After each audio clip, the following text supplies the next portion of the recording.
Imagine this. You're only 20 years old and decide to create one of the greatest empires the world has ever seen. Over the course of just 10 years, you conquer 22 million square kilometers, achieving victories almost without fail. This is the story of Alexander the Great, the military genius who defied the odds and became a legend.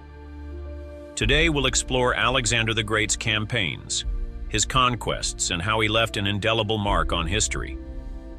With courage, intelligence, and unparalleled leadership, Alexander was more than just a conqueror. He became a myth. But how did this young king manage to build one of the largest empires in history? Let's dive in and find out.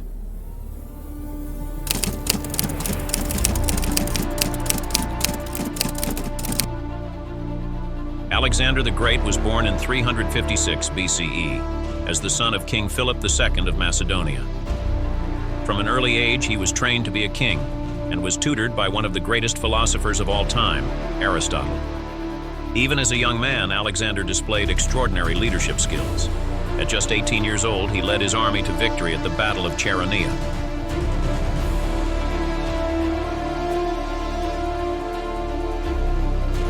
When his father, King Philip, was assassinated, Alexander ascended to the throne at just 20 years old.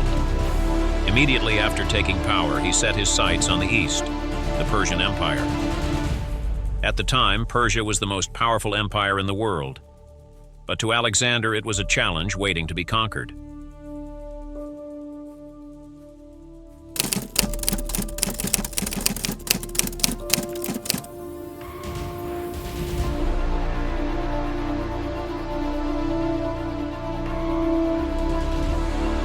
In 334 BCE, Alexander began his campaign with an army of 35,000 soldiers, crossing the Hellespont into Asia.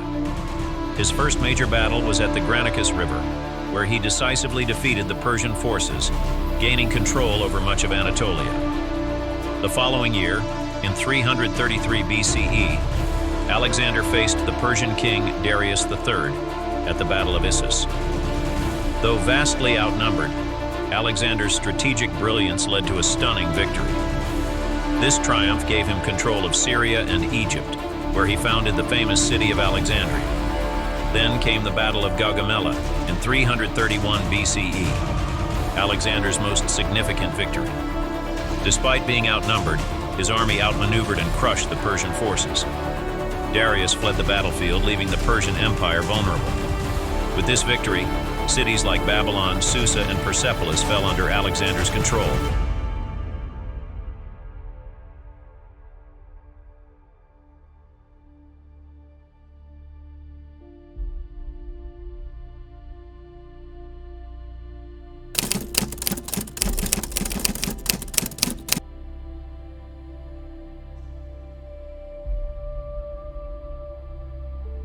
Having conquered the Persian Empire, Alexander's ambition drove him even further east, toward India. This leg of his journey was far more challenging. His army traversed the rugged foothills of the Himalayas and endured harsh conditions. In 326 BCE, Alexander's forces clashed with King Porus in what would become one of his most famous battles. For the first time, Alexander's army faced war elephants on the battlefield. Despite this new challenge, Alexander's tactical genius led to another victory. Impressed by Porus's bravery, Alexander allowed him to retain his kingdom and made him an ally.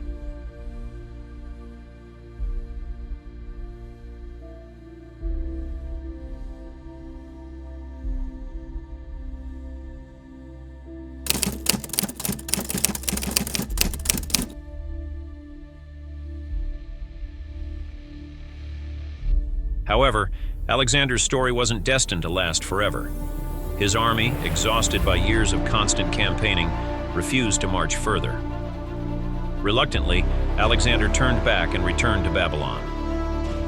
In 323 BCE, at the age of just 32, Alexander suddenly fell ill and passed away.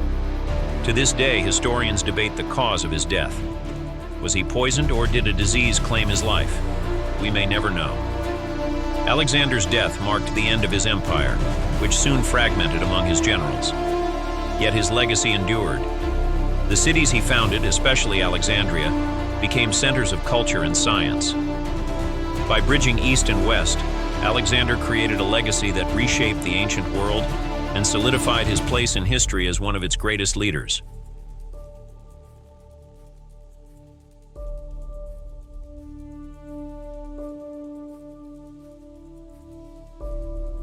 Alexander the Great was more than a king or a conqueror.